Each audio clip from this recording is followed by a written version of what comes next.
الله صلى الله عليه وسلم وكافة الأنبياء والمرسلين لجميع المسلمين والمسلمات والمؤمنين والمؤمنات وخصوصا إلى حضرة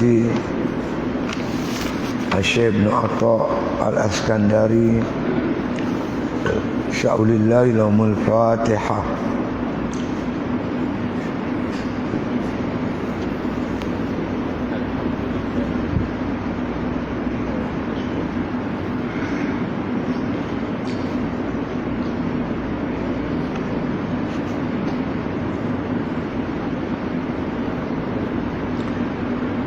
Bismillahirrahmanirrahim. Alhamdulillahi Rabbil Alamin. Wassalatu wassalamu ala asyrafil anbiya wal mursalin wa ala alihi wa sahbihi ajma'in. Kita nombor 12 insyaAllah. Qala musannif rahimahullah ta'ala fi kitabih ma nafa'al qalba syai'un misla uzlatin yadkhulu biha maidana fikrihi. Makna lebih kurang tidak ada perkara yang boleh memberi manfaat akan hati sesuatu seperti mana uzlah yang masuk dengannya pada medan fikir. Malam ni kita berbincang berkaitan dengan uzlah dan fikir. Ini salah satu cara-cara untuk mengelokkan hati. Said Hawa dalam kitabnya Syarah Hikam, dia kata yang mengelokkan hati itu disebut dalam bentuk isim nakirah, syai'un, bukan isim ma'rifah. Berarti maknanya yang nak mengelokkan hati itu banyak macam-macam cara dia ada, bukan satu cara, banyak cara. Dan salah satu yang berkesan untuk mengelokkan hati, menyucikan hati, membersihkan hati, mengubatkan hati itu misla uzlatin, iaitu seperti mana uzlah. Yang mana dengan uzlah ni kata Syekh Ibn Atta' yadkhulu biha maidanu fikri. Maknanya kita faham nak mengelokkan hati, nak bagi cantik hati kita, ingat kepada Tuhan, nak buang segala sifat-sifat mazmumah yang ada dalam hati, seperti takabur, sombong, hasad, dengki dan sebagainya, dengan dua cara yang cukup berkesan. Cara pertama iaitu uzlah. Uzlah ni apa? Uzlah ni asal kataan, makna kata tafarruq, mengasingkan diri daripada manusia untuk menghadap Allah Subhanahu wa taala. Kalau kita terlalu sibuk dengan manusia, kita makna kata terjejas, nak akan terjejas ibadat kita kepada Allah Taala. Tambah pula manusia tu nak heret kita kepada benda yang larut, yang sia-sia, yang maksiat. Maka dengan kita berfikir ni, kita beruzlah ni, kita ada ruang yang luas untuk memikirkan tentang diri kita, dosa kita, maksiat kita, umur kita dah lanjut, kubur yang dah makin dekat, baru demai picak-picak tu. Kalau kita duduk sibuk dengan manusia ni, ke sana kemari, ke sana mari, dia tak ada nak fikir. Terutama di akhir-akhir zaman ni, manusia jarang yang boleh makna membawa kita ke jalan Allah. Banyakkan manusia membawa kita jauh daripada Allah Subhanahu wa ta'ala. Bab uzlah ni tuan-tuan, Al-Imam Ghazali panjang, bicara panjang lebar dalam kitabnya Minhajul Abidin. Iaitu apabila membicarakan suasana akhir zaman. Akhir zaman manusia rosak. Manusia dah jadi rosak. Sikit saja manusia nak beribadat kepada Allah. Sebagian besarnya sibuk dengan keduniaan. Katakan sibuk dengan dunia, melakukan berbagai-bagai maksiat kepada Allah Ta'ala. Kita kena ingat, manusia ni dia pengaruh kita. Nabi kata manusia ni kalau dia baik, diibarat kita berkawan dengan orang jual minyak atar, minyak wangi. Kawan dengan orang jual minyak wangi, bau wangi dia tumai kat kita. Tolong dia angkat tu minyak atar tu, sikit banyak bau wangi tu kecil mai kat kita. Begitu ibarat kita kawan dengan orang baik, sikit banyak kebaikan itu mai kat kita. Tapi kalau kita kawan dengan orang jahat, Nabi ibaratkan kita kawan dengan tukang besi, orang tukang welding. Dia kata, Nabi kata, kalaupun baju kita tak terbakar, paling tidak bau peluh itu mai kat kita. Betul tak betul? Makna kata manusia ni mempengaruhi kita ni. Kalau tuan-tuan tak percaya, tuan-tuan kawan dengan orang gagap. Cari orang gagap, berkawan baik dengan dia. Telefon dia selalu sembang dengan dia. Laba-laba dengan kita gagap. Betul tak? Try lah tengok. Saya dulu tuan-tuan susah saya, dia gagap. Lama saya pun jadi gagap. Dia tak jadi tukar susah lain. Tak? Tak percaya apa tanya budak-budak. Pasal apa hang isap rokok? Bang baru kata 3 isap rokok. Kawan lah bang, dia kata. Dia. Pasal apa hang rempit? Semua dia kata kawan. Pasal apa hang makna kata hisap dadah? Dia akan kata kawan. Kawan tuan-tuan. Kawan ni pengaruh kita. Baik tu kata pepatah Inggeris. Masa saya mengaji sekolah dululah. Tell me who is your friend, I will tell you who are you. Hang habaq mai kat aku siapa kawan hang. Aku nak habaq hang siapa. Tak payah kita tanya dia bagi data panjang-panjang. Tanya siapa kawan hang. Kawan aku Ustaz Sidik. Memang kaki mengaji dia. Daripada kawan tu kita tahu dia siapa. Pada apa? Kawan ni pengaruh dia besar tuan. Sebab tu kita anak-anak kita kena tahu kawan dia siapa. Dengan lepas macam mana wow tak bertali, kok kita menyesal kot. Bila terlibat dengan dada, ubat tak ada tuan. Terlibat dengan dada, ubat dah tak ada. Tak ada ubat yang boleh mengubati dada, tak ada. Lepas tu tentu akan menyesal. Menyesal dah, kemudian dah tak guna. Lepas tu jagalah anak-anak kita. Kawan elok-elok. Kenal siapa kawan dia. Pastikan dia berkawan dengan orang yang baik. Nabi SAW memperingatkan kita. Saya baca hadis ni tuan. In yunfa' umruka. Kalau sekiranya Allah panjangkan umur kamu. Nabi kata kat sahabat. Ya, fasayati alaika zamanun.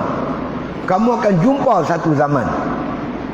Benda yang Nabi nak abang ni zaman Rasulullah tak ada. Zaman sahabat tak ada. Kalau hampa umur panjang, hampa akan jumpa benda aku cakap ni. Zaman Nabi tak ada benda ni tuan. Nabi lebih memberi peringatan kepada kita yang kemudian ni. Zaman benda ni semua ada kat kita dah hari ni. Bila berlaku benda ni, berarti kita berada di akhir zaman. Tunggu kiamat ya. Apa yang berlaku? Antaranya kata Nabi, katsirun khutaba'uhu, qalilun ulama'uhu. Penceramah ramai. Orang nak ceramah, nak syarah ramai. Khutaba', khatib banyak. Tukang ceramah banyak ramai. Qalilun ulama'uhu. Ulama sikit. Ulama tak ramai. Yang ramai penceramah. Semua pakai nak jadi ceramah. Artis pun nak ceramah. Saya pelik satu tuan-tuan. Yang ni yang memelikkan saya. Kalau bab macam kita kata bab COVID yang akan bercakap ni orang kaki perubatan. Kalau ekonomi runtuh, yang bercakap semua pakar-pakar ekonomi. Kan? Tanah runtuh, yang bercakap tentang orang yang ada kepakaran segi geologi. Apa jabatan GPS, jabatan parit dan saliran, contoh. Semua macam tu. Tapi bila mai agama, semua bakal bercakap. Artis pun bercakap, semua bakal bercakap bab agama. Semua bakal tak jadi ceramah, penceramah. Tapi ulama yang boleh bimbing kita ilmu tauhid, bimbing kita ibadat, bimbing kita membetulkan pilihan hati kita, qalilun, sikit. Tak ramai ulama, yang ramainya penceramah. Siapa ulama? Ulama yang disebut oleh Allah dalam Al-Quran. Innama yakhshallaha min ibadihil ulama. Hanya saja yang takut kepada Allah itulah ulama. Ulama ni dengan ilmu yang ada kat dia, dia takut kat Tuhan. Nak melakukan benda maksiat dia takut. Nak meninggalkan ketaatan dia takut. Inilah ulama. Ulama tu akhir zaman cukup berkurangan. Kasirun su'aluhu, qalilun mu'tuhu. Banyak yang meminta, sedikit saja yang nak bagi. Orang nak derma tak ramai, yang minta cukup ramai. Yang kaya pun minta lagi. Apa maksud tu? Keluar-keluar dua pakai minta duit khabar. Apa pun bagi. Banyak pemberi, sikit pemberi, banyak meminta. Qaidul ilmi, al-hawa qaidul ilmi. Hawa nafsu memandu ilmu. Bukan ilmu pandu nafsu. Nafsu pandu ilmu. Ketika tu orang berilmu akan bercakap ikut kehendak nafsu dia, menguntungkan diri dia, puak larak dia. Mana kena kepala dia, yang tu dia sorok-sorok ayat Quran, ada hadis dia sorok benda tu. Kan? Qala, maka sahabat tanya, wa mata zalik, bilakah benda ni berlaku ya Rasulullah? Rasulullah kata, iza mitatul sunnah, bila mati sunnahku. Sunnah Nabi dah mati ketika itu. Orang tak mau nak ikut sunnah Nabi, ikut sunnah barat, perjalanan barat. Kan? Kalau kita ikut sunnah Nabi, orang akan kata macam-macam. Tuan-tuan tak percaya majlis kenduri, tuan-tuan makan dalam talam, lepas tu jilat jari. Orang kata apa? Buluk menggedarah. Ada tak? Ikut sunnah Nabi, dia kata buluk menggedarah. Kalau makan Kentucky perut cicit, tu tak apa, menjilat hingga ke jari. Itu tak apa. Ikut sunnah, kita kena. Kita akan kena. Itu dia. Dan lagi, waktu rikatil solah, dengan mudah kita melihat ketika itu kata Nabi, orang meninggalkan sembahyang. Sembahyang bukan agenda hidup dia. Dia tak terasa. Meninggalkan sembahyang tu satu dosa. Wa qubilatur risya'. Ketika itu kata Nabi, wa qubilatur risya', iaitu orang mendahulukan rasyuah. Nak buat apa kena ada duit bawah meja. Mesti ada. Mana boleh dapat projek 1 juta tak ada duit bawah meja?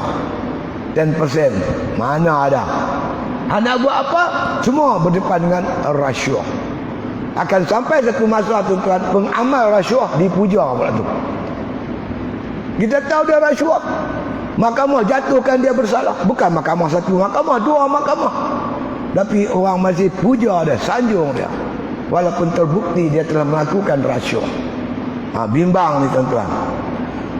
Bahkan kata Nabi SAW, yuba'uddin bi'aradin yasirin minad dunya. Ketika itu orang sanggup menjual agama. Menjual agama untuk mendapat sedikit haban-haban keduniaan. Bahkan ketika itu ulama pun tuan-tuan terlibat. Demi untuk dapat haban dunia, dia boleh ubah hukum. Yang halal jadi haram, yang haram jadi halal. Sahabat tuan-tuan sekalian berapa maka Nabi, ya Rasulullah, kalau kami hidup zaman tu kami nak buat apa, tolonglah ya Rasulullah. Tuan-tuan baca hadis-hadis akhir zaman, sahabat akan tanya kat Rasulullah, minta tolong Rasulullah, kami nak buat apa demi mak bapak kami nak buat apa. Padahal benda tu tak berlaku zaman tu lagi. Zaman mereka tak ada orang tinggal sembahyang. Zaman mereka orang tak melakukan rasyuah. Zaman mereka tuan-tuan banyak yang nak bagi, sikit yang nak minta. Walaupun benda tu tak berlaku zaman mereka takut minta berlindung kepada Allah, minta Nabi bagi nasihat.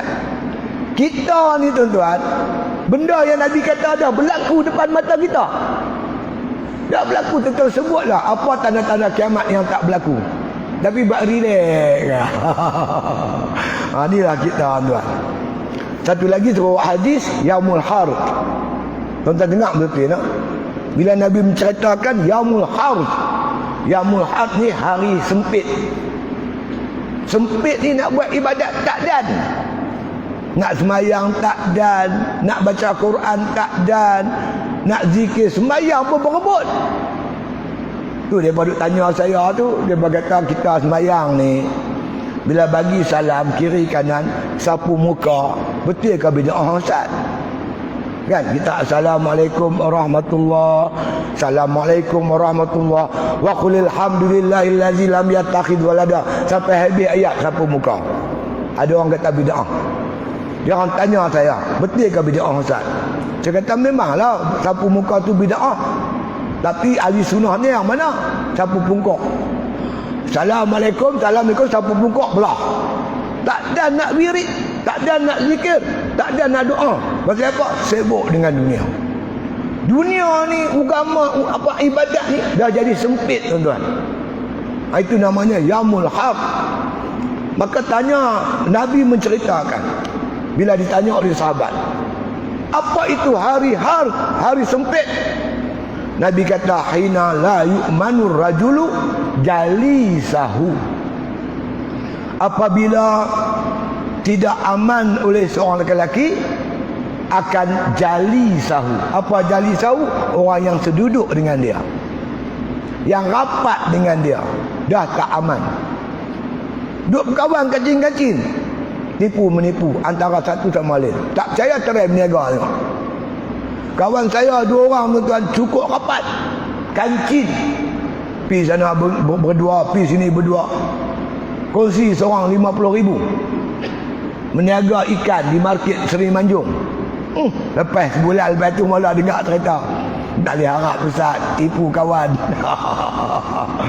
Kawan yang rapat boleh tipu kita, yang fitnah kita, kawan yang rapat. Kalau kawan rapat pun tuan-tuan kita dah tak aman, apa kata kawan yang jauh daripada kita? Betul tuan. Akhir zaman ni adik-beradik pun jadi bergaduh. Sampai anak saman mak, tuan-tuan boleh tertekiak lah. Anak saman mak, pasal mak dia jual tanah nak pergi Mekah. Anak saman mak, mak dia beranak kat dia, basuh pungkok dia, bagi makan benda kecil. Mak dia ajak dia bercakap, dah pandai saman mak dia. Apa ni? Betul tuan. Akhir zaman dengan buat pasal tuan. Lepas tu bila Nabi cerita suasana akhir zaman ni, bila tanya sahabat tanya Nabi, Nabi suruh ilzam baitaka. Banyaklah duduk di rumah. Kita keluar rumah ketika penting-penting saja. Sebab di luar penuh dengan maksiat tuan. Penuh dengan benda-benda yang bercanggah dengan hukum hakam Allah Subhanahu wa taala. Jadi kalau kita bergaul dengan masyarakat, manusia ni boleh bergaul. Bukan tak boleh bergaul, boleh. Bergaul kita sembahyang jemaah, sembahyang jemaat, mai dengar kuliah, kunuri kenara, berniaga. Benda-benda yang mustahak ni kita bergaul. Adapun benda-benda yang tak ada faedah tak usah bergaul lah. Lebih baik kita tumpukan banyak hai diri kita, buat persiapan untuk kembali kepada Allah. Pasal apa? Kerana akhir zaman ni tuan-tuan, pergaulan banyak menarik kita, makna jauh daripada Allah Subhanahu wa taala. Jadi cara nak mengelokkan hubungan kita dengan Allah iaitu dengan jalan uzlah. Uzlah ni ada hukum tuan-tuan. Ada 2 hukum. Pertama hukum orang awam. Yang kedua para ulama. Ulama langsung tak boleh uzlah. Nabi kata dalam hadisnya, fa iza zaharatil bina wa sakatal alim fa alaihi la'natullah. Bila telah berlaku bid'ah, dia orang alim, maka atasnya laknat Allah Subhanahu wa taala. Ulama dia kena terjun dalam masyarakat, kena menyelamatkan masyarakat, dia kena keluar mengajar, buka pondok, buka pusat pengajian, bimbing umat. Dia tidak boleh membiarkan umat Muhammad ni dirata oleh musuh-musuh Allah Subhanahu wa taala. Ulama tak boleh. Sebab Nabi sendiri kata, "Fa iza zaharatal bid'ah." Bila kamu dapati bila berlakunya zahir bid'ah. Bid'ah ni bercanggah dengan agama Allah Taala. Yang haram orang buat, yang wajib orang tak buat. Kemungkaran berleluasa. Hukum Allah tak tertegak. Orang baik dia berpandang jahat, orang jahat dia berpandang baik. Ketika berlaku bercelaru umat Nabi Muhammad ni, ulama kena terjun dalam masyarakat. Dia kena cuba selamatkan masyarakat. Ini para ulama. Habis bila mereka uzlah, dia bangkit tengah malam, bangkit sembahyang tahajud, berdoa pada Allah, mencari kekuatan kerohanian. Ada orang kata uzlah ni ulama mereka. Saya kata tak. Ini amalan Nabi SAW sebelum diangkat jadi Rasul dan selepas diangkat jadi Rasul. Sebelum Nabi diangkat jadi Rasul, Nabi beruzlah di Gua Hira hingga turun wahyu kat Nabi. Lepas Nabi diangkat jadi Rasul, Nabi sentiasa beruzlah, terutamanya di bulan-bulan Ramadan. Terutamanya 20 sampai 30 Ramadan. Nabi tak pergi mana. Nabi iktikaf di masjid, dia uzlah di masjid. Riwayat menyatakan bila Nabi hampir wafat, 30 hari itu, 30 Ramadan, 30 hari sepanjang Ramadan, Nabi tak tidur di rumah. Baginda uzlah di masjid, mengerjakan ibadat kepada Allah Subhanahu wa taala. Bukan zakat Nabi Muhammad uzlah. Nabi Musa alaihissalam duduk di Bukit Tur Sina 40 hari 40 malam. Uzlah.